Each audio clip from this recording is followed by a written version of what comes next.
What would you give up to reach euphoria?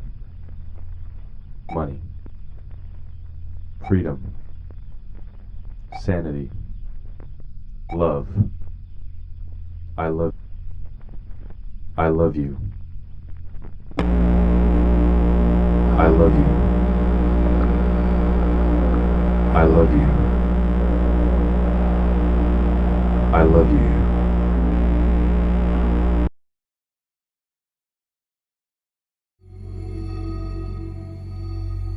2025 was destined to be held as an amazing year for musical artist Ettiene and Thatorchia, Ethel Cain. Her audience was expecting the next installment in the world of Preacher's Daughter, a world of now familiar characters and a story people had grown accustomed to.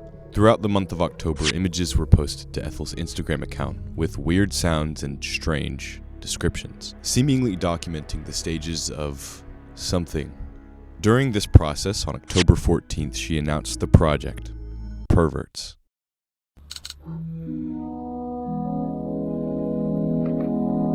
Which people assumed to be this next monolith-level album, expanding on her world. What they received on January 8th of 2025, however, was something completely different.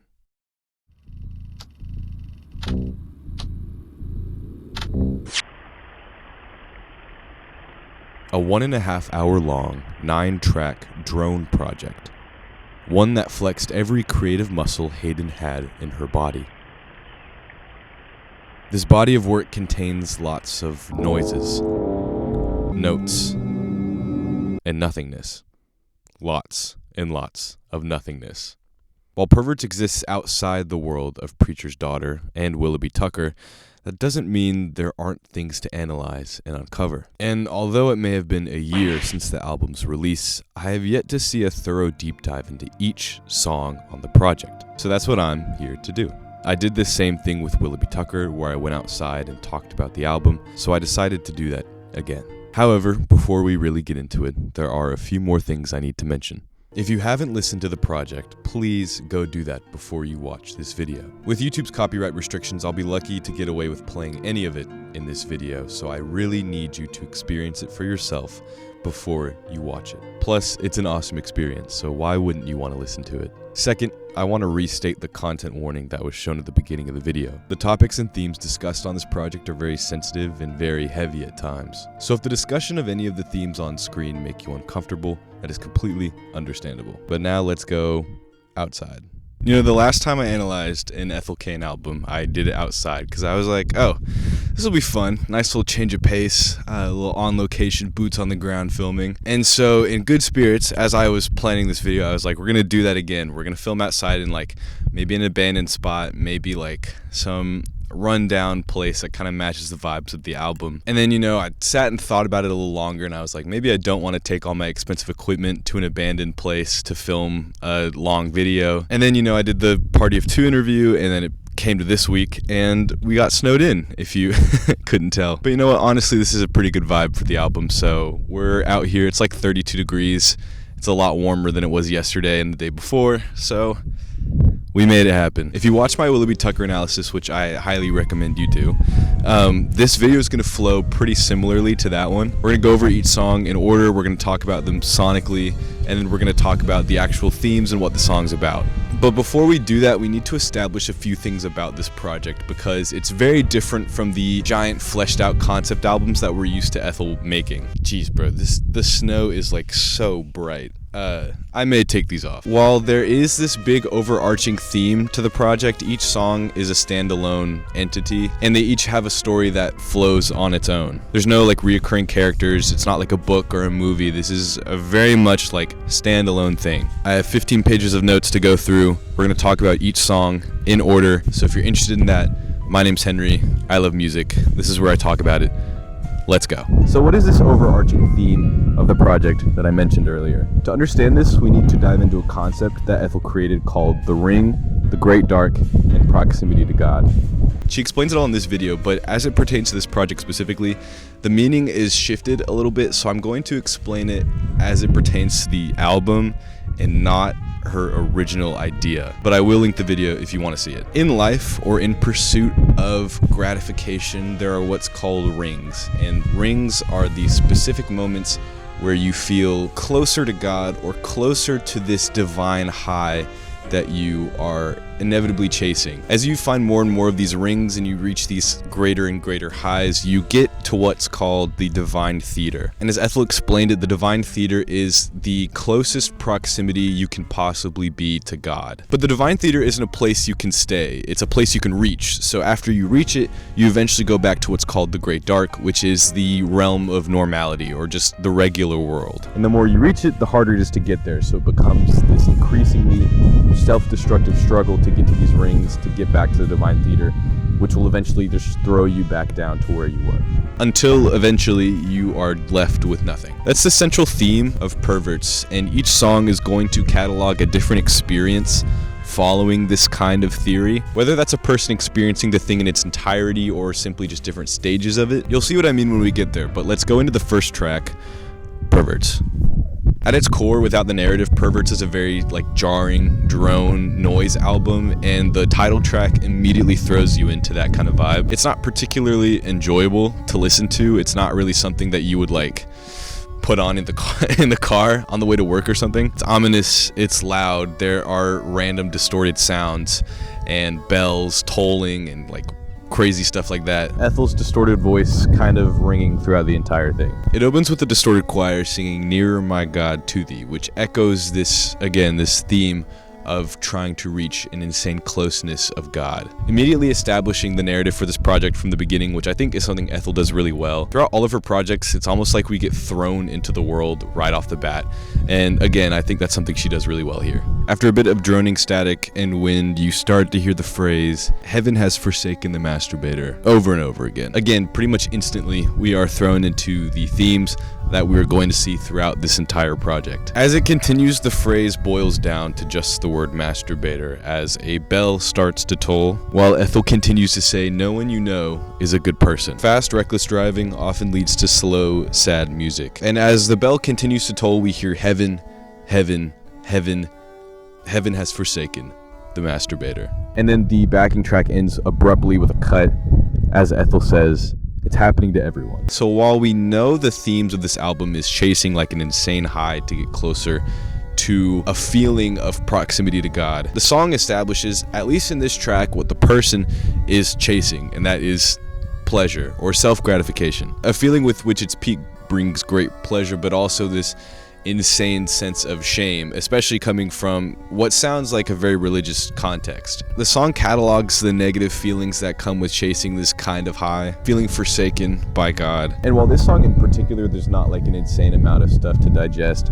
the ending, "It's happening to everyone," is really interesting, and I do want to talk about it for a bit. The author or the main character of this song is comforting themselves by saying that this is happening to everybody. This is something that everybody is going through, which is a comfort that a lot of addicts use, that this pursuit, this chase, and the insanely negative feelings that come with it is something that everyone is experiencing. And if everyone is experiencing it, then it must be okay. Then it must not be as bad as I think it is. Which then will repeat the cycle, because if this is normal and this isn't that bad, then let's just do it again, Like I said, this song in particular doesn't have an insane amount of breakdown, but the next one,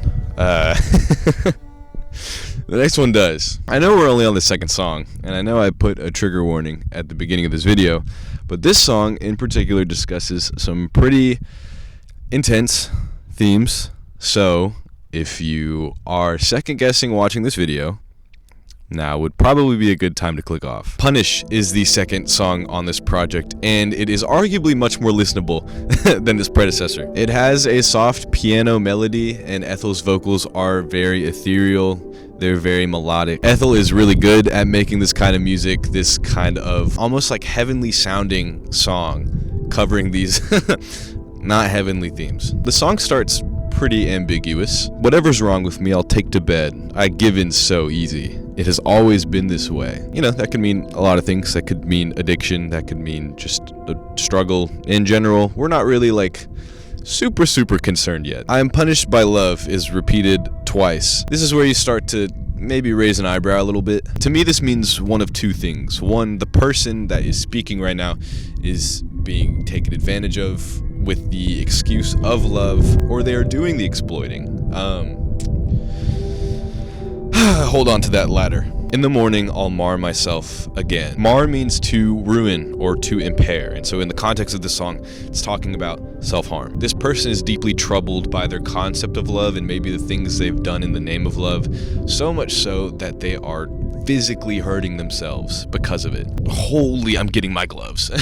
I'm gonna get frostbite. Someone in the East Coast is gonna be like, it's not that cold. It's like 5 degrees here. What are you complaining about?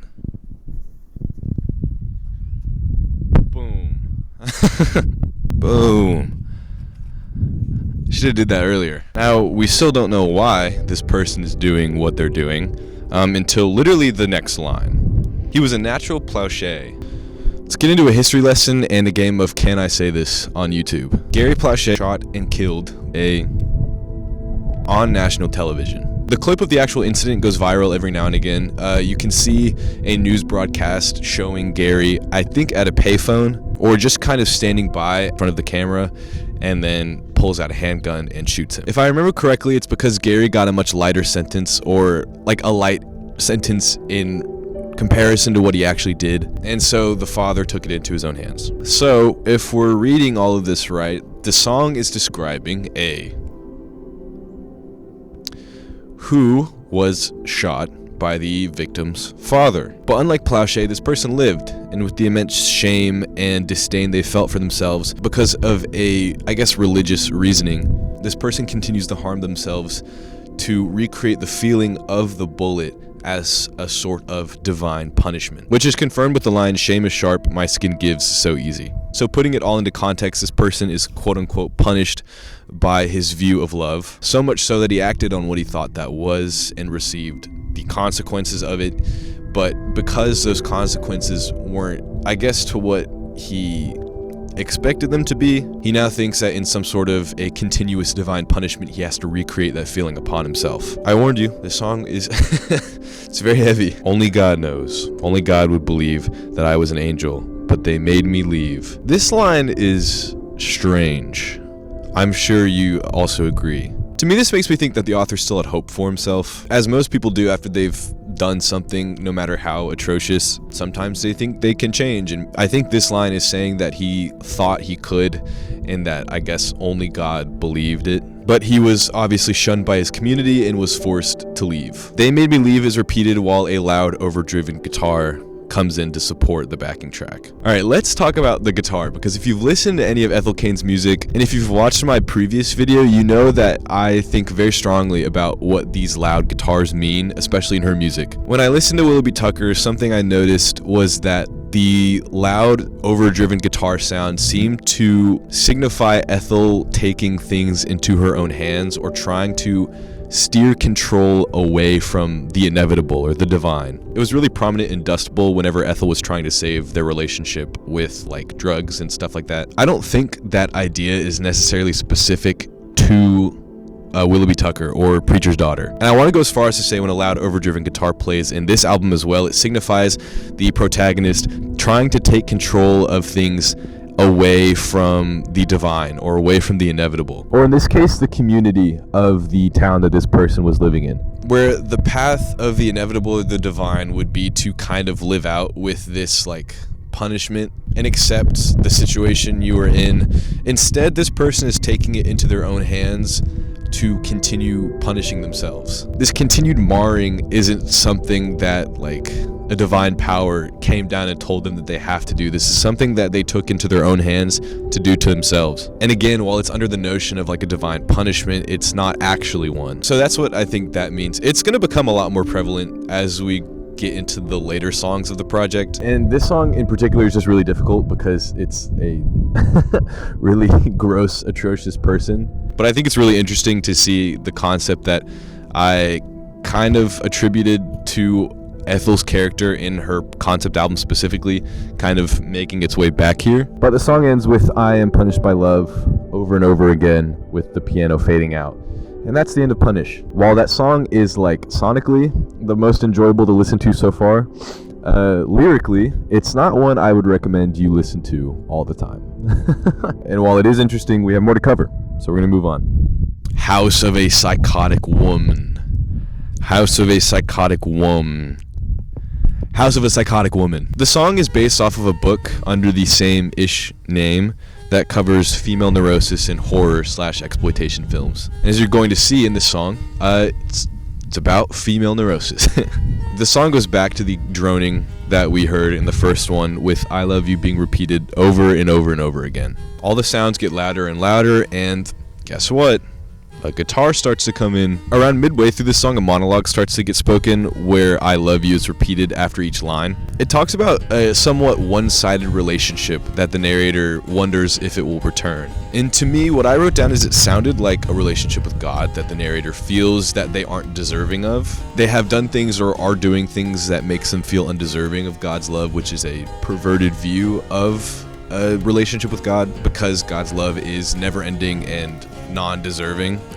It's merciful. And the monologue ends with the line, when you were young, you said you wish someone loved you.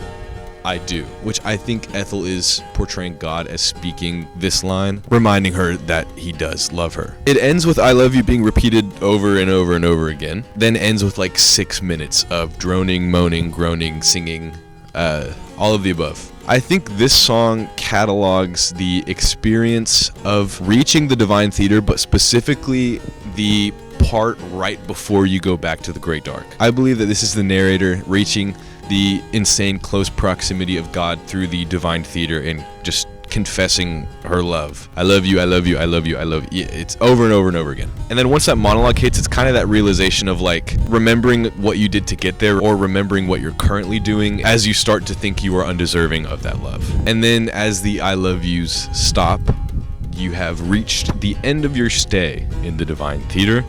And I believe the droning and all of the kind of excess noise that plays without the I love yous towards the end is this person leaving the divine theater. Now let's talk about the divine theater for a second and this theory overall and how it actually is being portrayed. If you know anything about Christianity or religion or just anything in general, you're probably thinking it's not really how this works. God's love is undeserving. It's never ending. It's like I said, it's merciful. It's not a place that you have to work to achieve and then you can't stay there and then leave. You're correct. This is not actually what this is. The concept that's being portrayed and the feelings and everything that's in this project is not representing an actual reaching or close proximity to God. It is cataloging addiction. The rings are whatever it takes to achieve whatever high you're chasing. Throughout any kind of addiction, doesn't really matter. It's just whatever it takes to get there and the feeling of getting there. The divine theater is the high. It's whatever you have done to make yourself feel this sense of euphoria where you probably feel in close proximity to God in this scenario. And then the Great Dark is the realm of normality. It's the come down. It's the feeling you feel after all of this is done of just depression or whatever else comes with that. The whole divine theater theory is a perverted view of the actual love of God. You'll be surprised to know that that's exactly what is intended of it. The project is called Perverts for a reason, as you will come to find out in these later songs. It's just going to continue to reaffirm that notion of this whole entire concept you're thinking of is completely wrong, and you're going to experience that. But that's House of a Psychotic Woman. Narratively, there's not too much to discuss, but it is an opportunity for me to explain the theory as a whole and what it actually means. So that's what it did. We're gonna move on now. Vacillator, everyone's favorite. Again, a very listenable track in a very hard to listen to album. It's comprised of slow drums, slow guitars, and a very melancholy melody. Ethel is soft-spoken throughout the entire track, and it's by far the most popular from this project. Part of that is because it is very easily listenable, but also because its narrative is a little easier to digest, and I will explain what that means. A vacillator is someone who's indecisive, wavers in their opinions, and struggles to commit, oftentimes fluctuating between wanting closeness and fearing rejection in relationships. It's put into really good perspective by family and marriage counselor Jocelyn Savra. I apologize if I said that wrong. Where she states in her study of attachment theory, dating is hard for vacillators, and as time goes by, the excitement and intensity wears out and reality sets in. The vacillator begins to feel disappointed, rejected, and frustrated in certain certain situations. They tell themselves a story about their partner and their relationships, which leads to feeling hurt, resulting in many vacillators responding in anger. In the case of this song, the vacillator is someone who has found comfort in a physical relationship, but fears it going to the point of love or crossing that line where people could get hurt. Ethel actually explained this in either a YouTube video or a YouTube live stream, I can't remember, where she explained that this was supposed to originally be two different songs, one called Sex Without Love and the other called Love Without Sex. Where the first one, what turned out to be Vacillator, is about hooking up with people you don't actually love, trying to keep love out of the equation. And it reflects really well into the lyrics. I could make you 20 times a day, but if you love me, keep it to yourself. I feel like this song could be interpreted in two different ways, whether it is with a single person that the vacillator has found that they just don't want to cross the line of being in love in order to not lose that person, or if it's a bunch of different people where it is just chasing that high of pleasure. This intense state of physical gratification is what this vacillator is chasing. Love would ruin it, and that's why if you love me, keep it to yourself is repeated over and over and over and became the tagline of this song. It even got printed on a hoodie, which this hoodie was on sale when I saw Ethel last August, and I didn't buy it, and it's probably my biggest regret of last year. So if you have that hoodie and don't want it in a size large, let me know, or I hope she's selling it at the Tulsa shows, because I'm probably going to one of them. The song ends with the melody slowly pitching down and wearing out.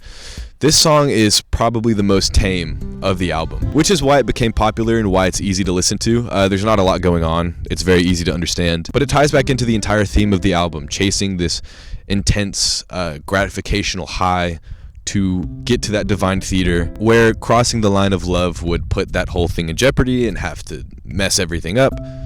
If you love me, keep it to yourself. So I'm not going to spend any more time on that one because the next one is really interesting. Onanist. We're getting real hot and heavy again. You may be asking, Henry, what is an onanist?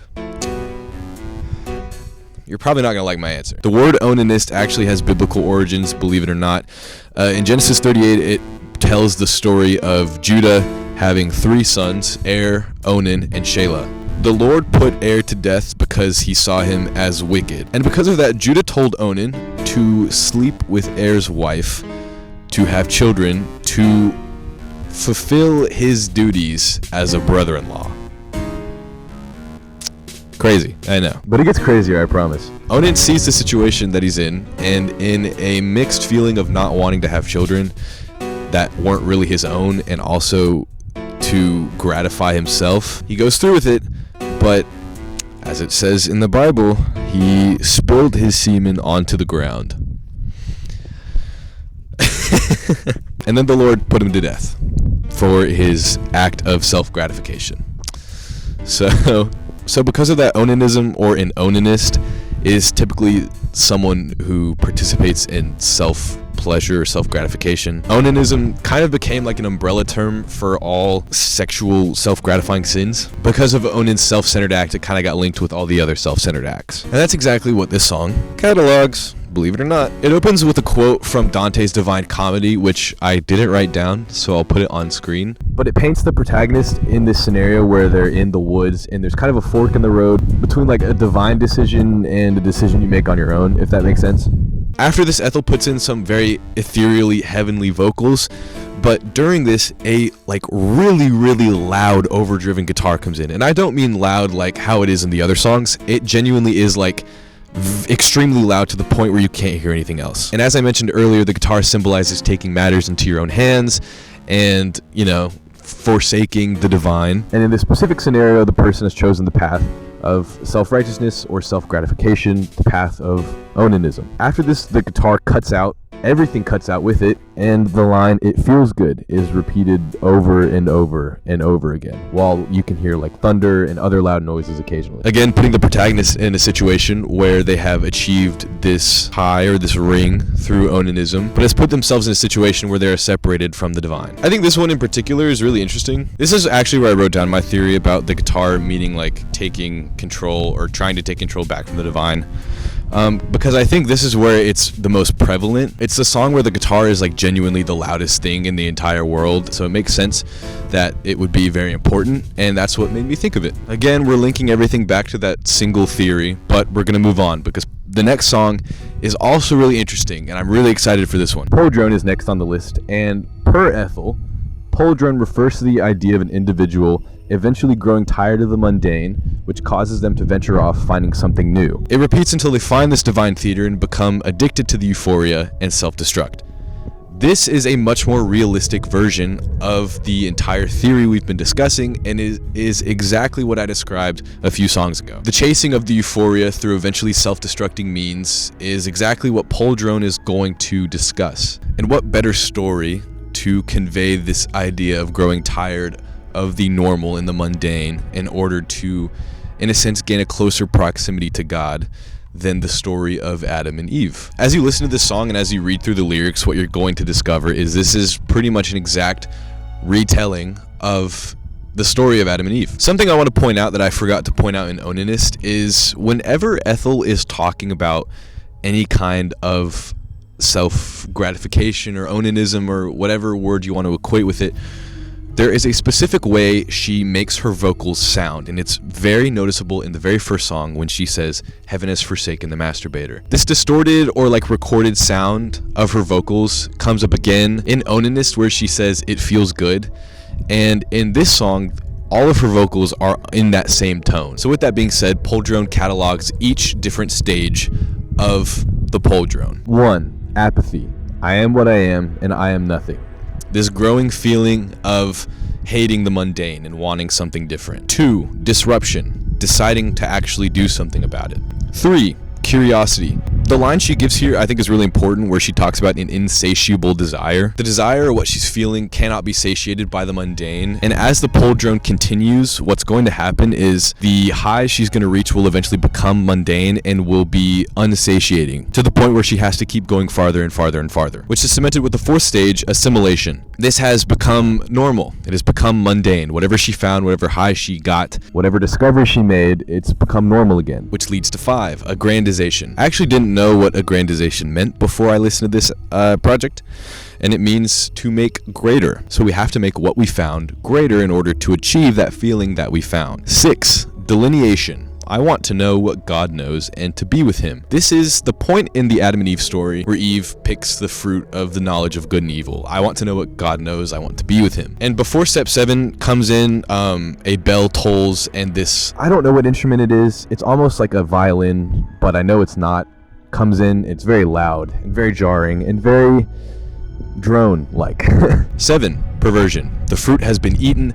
The knowledge of good and evil has been put into this person's mind, and the original intentions of what God had put in motion have been perverted into the desires of man. 8, resentment. She realizes what she's done, and she regrets it, and starts to resent herself for it. 9, separation. God has realized what she has done, and has began to separate himself from her, removing her and Adam from the Garden of Eden, and are forced to live by themselves in the land of man. 10, degradation. Nature chews on me. While we are now living outside of the Garden of Eden, we are succumbing to nature and all of the side effects that come with it. The animals are turning hostile, vegetation is starting to become sharp and hurt us, which leads to 8, annihilation. I will claw my way into the great dark, and we will not speak of this place again. Because of the intense feeling of shame and resentment of the actions of, in the case of the story, Eve, but in the song's case, the protagonist, they are forcing themselves to live where they are and to never speak or think about the situation again, as a way to kind of separate themselves from it, which put themselves in stage 12, desolation. Therein lies the sacred geometry of onanism of Ouroboros. If you don't know what the Ouroboros is, it's the snake that's eating itself, making a circle. Basically just saying that this is a never-ending process. Eventually, it will start up again, it will become more appealing, and it'll lead into the same exact spot. In the case of Adam and Eve, it doesn't happen again, but in the case of this project, the theory of the Great Dark and the Divine Theater is something that is never-ending, until you self-destruct, which, in this case, they did. I think this was like a perfect way of explaining this entire theory is like the story of Adam and Eve, and I think that Pulldrone got it across really well. Especially with it being like non-explicit. Like, it doesn't tell you that that's what it's about. I kind of, I personally figured it out on step 7, where I was like, this actually sounds really familiar. But it's really cool. And I think that, again, it's a way to get it across really well. The next 2 songs are mostly instrumentals, so I'm going to kind of group them together because there's not too much to talk about with them. Ettiene, I don't know if I'm pronouncing that right. I got cooked on my pronunciations in my last video, so this is really embarrassing. I hope you guys don't hate me for it, but I hope I'm pronouncing that right. It's an instrumental track that starts with a recorded sounding piano, and it's just a very nice melodic track with a piano and an acoustic guitar. Very listenable, taking away from the drone aspects of the actual project. But this track particularly has a spoken outro, which I believe Ethel said came from a cassette tape of a 70s or 80s sermon, where it tells the story of a man who wanted to kill himself, and he decided the way to do that was to give himself a heart attack. And so he ran until he was exhausted every single day, but he wasn't dying. It wasn't working. And he did it over and over and over again until running became enjoyable and life became enjoyable, and he didn't want to kill himself anymore. In the context of the project, this song or that spoken outro kind of symbolizes the feeling of being in the great dark, or the feeling after you've exited the divine theater, where the idea of going back starts to become more favorable. You start to forget the feeling of self-hatred or the feeling of shame or depression or whatever had been brought upon leaving the divine theater, and you start to want to get back there. You start to want to continue living. I think that is what this is portraying. Whereas the next song, Thatorchia, kind of catalogs the feeling right before it, which is why I think it's interesting that it came after this track. The word Thatorchia was created by Ethel, and the definition that she gave it was the bitter acceptance of the knowledge that God will let you near, but he won't let you stay. Again, a very perverted definition of God's love, but one that is very specific to this ideology. This instrumental is a lot scarier than the one before it. It's very frightening. It's very loud. There is no spoken outro. There are no words in this song. And to me, this is the feeling literally like as you leave the divine theater, as you remember how good it felt to be there, but you realize that it's not a place you can be permanently. And all of the negative feelings are starting to set in. With the song ending with just like a abrupt cut. Everything just leaves. I think it's really interesting that these 2 songs are right next to each other, even though it may make more sense for Thatorchia to come before Ettiene. I think Ethel does a really good job of conveying a lot of meaning and a lot of narrative power through instrumental songs. She did it really well in Willoughby Tucker, and it's just something she's always been really, really good at, as this album shows. Because you could take these songs as just noisy drone parts of this album, or you can be like me, think really, really deeply into them and be like, oh, that's what it could mean. And now we're at the finale, Amber Waves. What I've come to notice is that this project is structured very intentionally with its track list, where there is a very jarring song interrupted by a very listenable or peaceful song, and then the cycle kind of continues. To make it to where even if you didn't listen to the overarching narrative of this album, you would still notice that it's a repeating cycle of fear and intense anguish and shame, and euphoria and peace.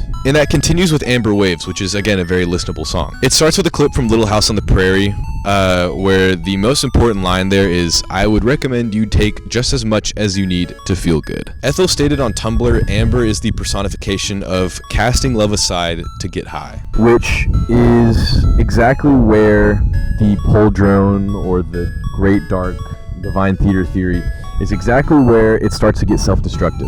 The song consists of a slow electric guitar and Ethel's soft vocals, and while the guitar is not very loud or overdriven, it's still an electric guitar, and the theory I stated earlier still makes a lot of sense here. The devil I know is the devil I want. The protagonist knows that this is not a good decision or will not benefit her, is a bad decision, but she's choosing it anyway. Is it not fun to feel any other ways? The protagonist has reached the divine theater so many times that any other feeling is just no longer enjoyable. Again, it's become a point where the mundane is no longer just normal life. It includes every other high that precedes this, because it's no longer become enjoyable. It's no longer become good enough. You have to keep searching for it. Verse 2 shows a conscious decision to watch love leave and a self-reassurance that she will be all right. Essentially, the author recognizing that this is something that's happening, that love is being cast aside, but the reminder that hey, I'm gonna feel good again. I'm gonna get back to the divine theater. I'm gonna feel this sense of euphoria, even if only for a little bit.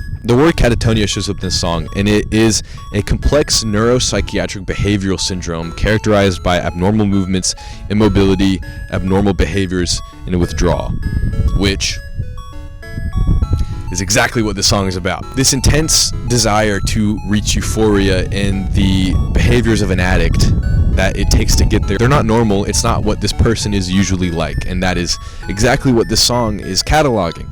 The person knows this. The person knows that they're putting love, personal connection, whatever aside to reach this place again, and they're okay with it. The song ends with everything cutting out like it usually does at the end of these weird songs, with Ethel saying, "I can't feel anything," which the vocals again sound like they do whenever she's talking about some sort of like self-gratification. Whether that is representative of a fast forwarding to the end of this protagonist's life, where the high has become unobtainable and they have fully self-destructed to where they can't feel anything, or maybe it's just in that moment where they are maybe second-guessing, casting everything aside for this, eventually you will self-destruct. Amber Waves is really interesting because it feels much more personal. It feels much more like you can put yourself in the shoes of the protagonist than any other song on this album. I keep saying album, even though it's an EP technically, I think, but you'll get over it. This is, in my opinion, the saddest song on the album. Even though objectively there are like more sad songs on this project,